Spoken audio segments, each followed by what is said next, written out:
দেখো আজকে প্রচণ্ড চিলি চিকেন খেতে ইচ্ছে করছিলো, কিন্তু নিজের বানিয়ে খেতে ইচ্ছে করছিল না। আর বাড়িতে ছিল বড় মশাইতে, ওকেই বললাম যে চলো একটুখানি চিলি চিকেন বানিয়ে খাওয়াও তো।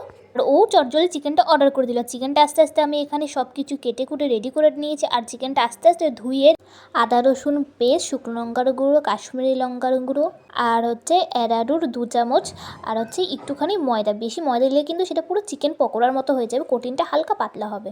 আর তারপর দেখো ম্যারিনেট করে হালকা একটু তেল দিয়ে রেখে দিয়েছিল ফ্রিজে 30 মিনিটের জন্য।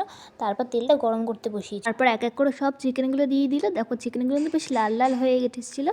তারপরে চিকেনগুলো ভাজা হয়ে গেলে তুলে চিকেনগুলোও তো ভাজা ডান। এরপর পেঁয়াজ টমেটো লঙ্কা দিয়ে ভালো করে জিনিসটাকে হালকা হালকা করে ভেজে নিয়ে সব সসগুলো দিয়ে, এখানে soya sauce, green chilli sauce আর টমেটো সসটা একটু বেশি পরিমাণে দেওয়া হচ্ছিলো।